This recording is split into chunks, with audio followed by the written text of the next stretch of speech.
This is my invitation to you now. You don't right now voluntarily, not being forced into that awakened state, but voluntarily going there. Don't need to wait for a big drama, tragedy to happen in your life. Well, you could, but this saves time. So the being of you, the human and the being. Another term I use, basically say I have three terms. I use them all because some people find one term more helpful than another. You can look at it as here's you as the human, and what is to be discovered is you as the being. That's one way of putting it. The other way of putting it is you are here as a form identity, something to be discovered, to fulfill the purpose, the true purpose of your life is to discover your essence identity. And another way of putting the same thing, there is you as the surface I, which is the ripple on the surface of the ocean, the surface I, and you as the deep I. The deep I is the being, the deep I is your essence identity. So your ultimate life purpose is not the achievement of the deep I, because the deep I is already your essential identity. So it is not something you can achieve, because achievement means you need time to get there. The deep I is already there in you, but simply covered up by these layers of thought and emotion. So what we're really talking about is consciousness.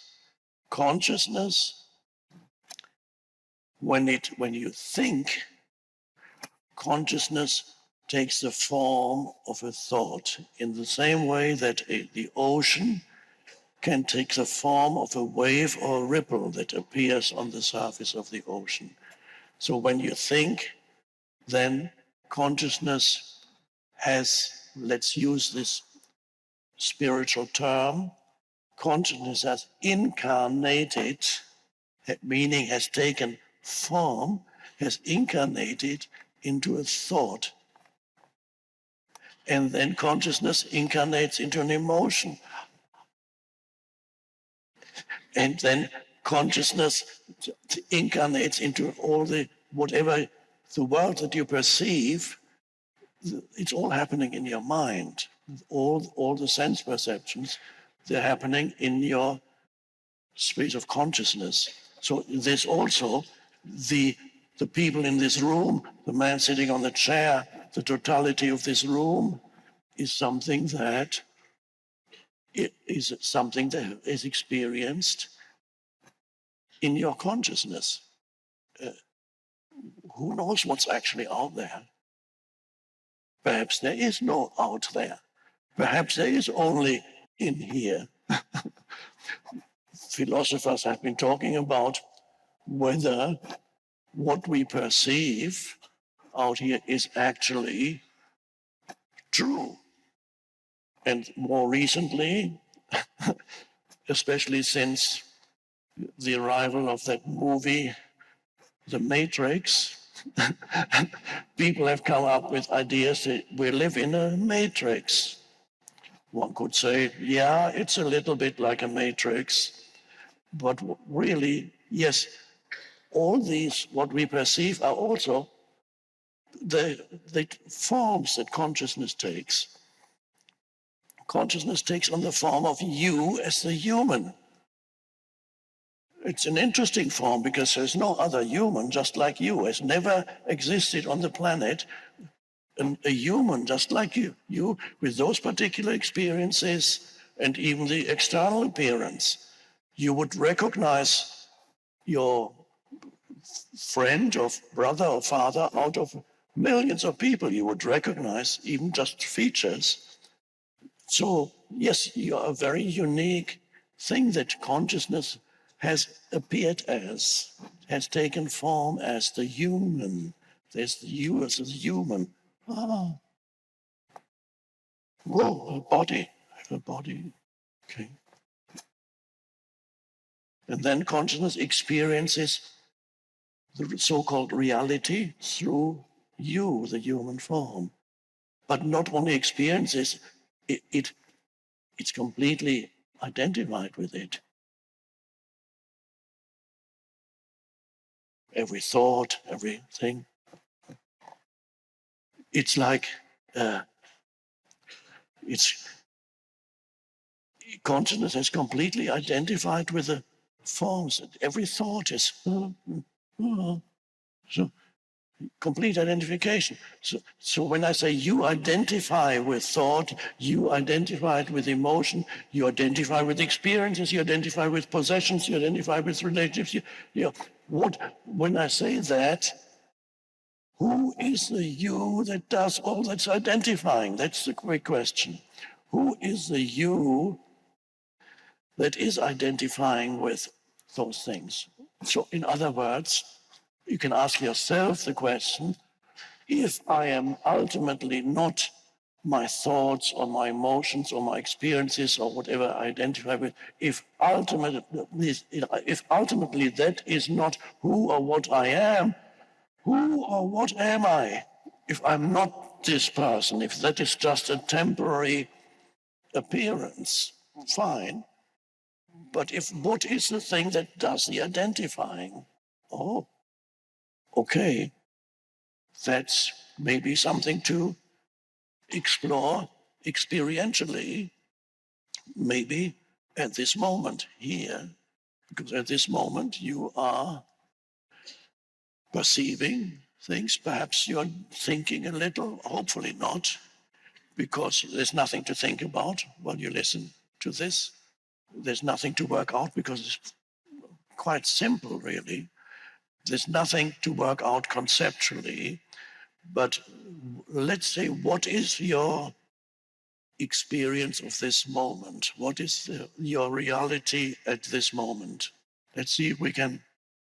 Obviously, you start with sense perceptions, the room, the totality of the room.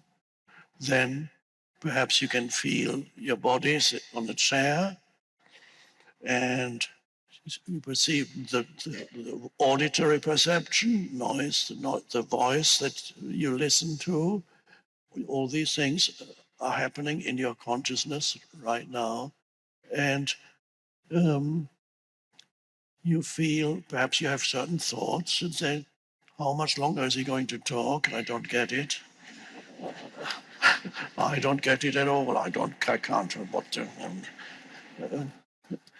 because why don't you get it? Because you're thinking.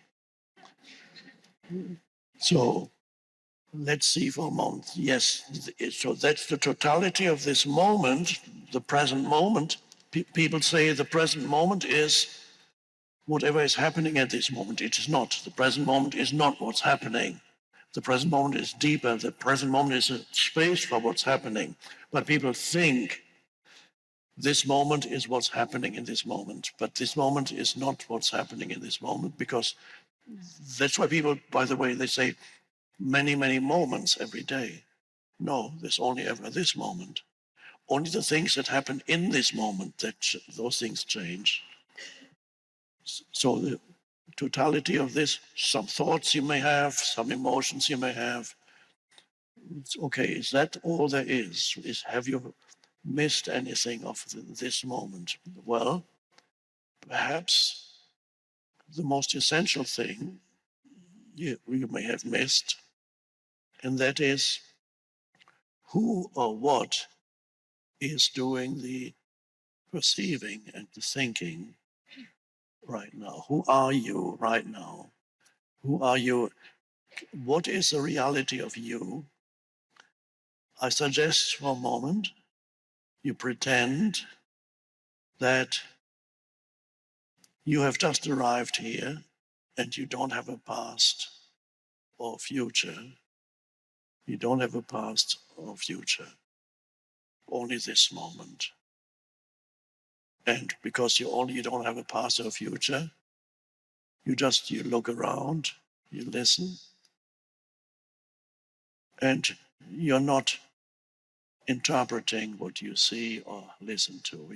In other words, is it possible for you to stop thinking and remaining conscious? Just a clarity, just there's a clear space of just awareness, is another word for it. Just awareness in this moment. Forget about your past, you don't have one. Forget about your future, there is no future, there's only this moment. As this moment, you don't have a name, it's just a name is anyway just a sound, it's nothing. So here you are. Who am I right now when I am not thinking about who I am? Who am I when I only sense that behind all the things that happen in my life, behind all the thoughts that I have, the emotions that I have, the experience that I have, behind that there is a presence. There's a presence there. And that's what's left of you when you let go of past and future.